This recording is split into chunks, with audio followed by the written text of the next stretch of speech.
Chapter 17. Jerry placed his final suitcase in the trunk of his convertible and closed the lid. The sound of it closing was symbolic of the only life he had ever known. His childhood and teen years were coming to an end. He had enjoyed living with his friends and his parents. He loved hanging out with Uncle Bart and Clem at the garage. He knew he would be returning when there were college breaks, but he realized this was a major change. He was entering a new phase of his life. He turned to his parents and put his arms out to hug them both at once. His parents knew it was the beginning of a new era. It was sad for them, but they knew the education he was getting was essential for his future vocation as well as developing his soul's awareness.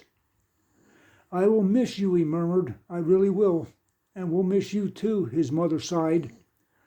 Along with the feelings he had from his departure, there was still an emptiness from his failed connection to Gina.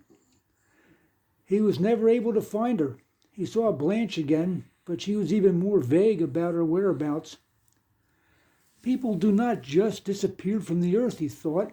He had even taken note when he saw Rocco's rod rumbling down the street. She never was with him, though. He found himself worrying that something had happened to her. He could not really picture what. He just felt a great concern for her. There was nothing to do but move on. When he came back, he could ask around to see if she had returned. He still liked her. He cared for her. It was so anticlimactic. It was a rather warm day in the middle of June as Jerry sat down on a bench under a tree in front of the Kutztown Library. He had finished his first day of classes. Things had gone smooth. All of his teachers had him on their class list.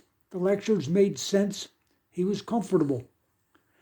He had just briefly run into his roommate Alex as he dashed to his lab. He was a pleasant fellow who always had a pocket protector in his breast pocket full of ballpoint pens with the caps all chewed up. Students passed by purposely striding to their destinations. There were kids from all corners of the world. Some were Asians. Others wore turbans. The whole campus had an aura of excitement.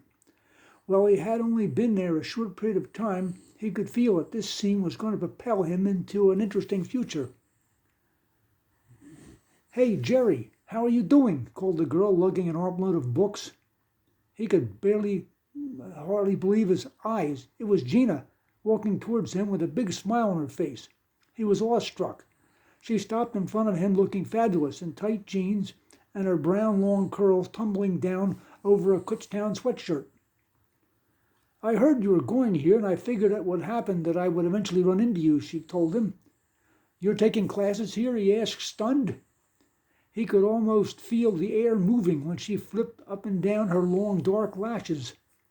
"Yeah, I'm signed up. I had applied and got accepted back in the winter, but I was not sure I was going to go. Then my aunt, the nurse, kept bugging me to get away from those hoodlums at the drive-in and start thinking about the future.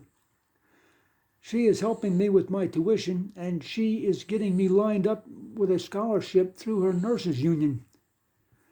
She said there's always going to be a need for nurses," the girl explained as she sat down on the bench. "I'm really glad to see you," he told her as he regained his footing. "I had asked around the restaurant. It was Blanche, and she told me she hadn't seen you. She was very vague about it. I was starting to worry about you." "Yeah, I'll bet she was vague. Rocco had asked me to go out, and I was not feeling good, so I canceled the date. Then my parents wanted me to go down to the shore with them for several weeks, so I was away. Then the doofus took out my best friend Blanche while I was away," she related. "That's terrible," he responded, pretending to sound shocked. "Yeah, and now she's pregnant. Can you believe her?" "Yeah, I could kill the two of them," Gina went on, exasperated. "My best friend. I guess they deserve each other."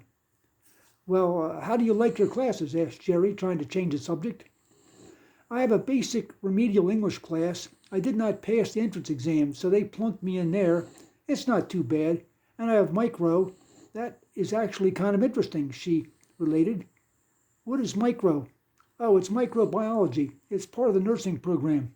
I spend a lot of time looking at slides through a microscope and drawing what I see. Somehow I am good at it.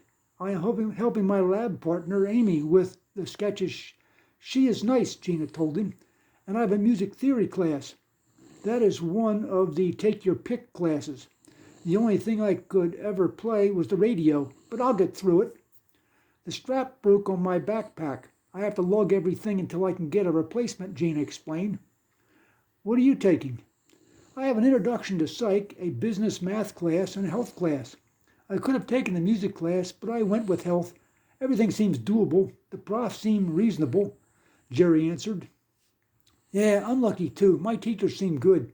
Amy told me horror stories about her older sister who had some impossible profs. She failed one class and had to take it over. She stressed that you always had to ask around before you sign up for a course to avoid madmen.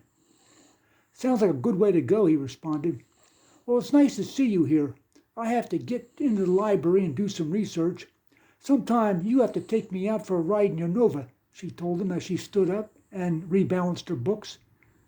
We can do that for sure, said Jerry, slightly out of breath. He turned his head to watch her climbing the stone steps up to the building with her long brown curls swinging from side to side on her back.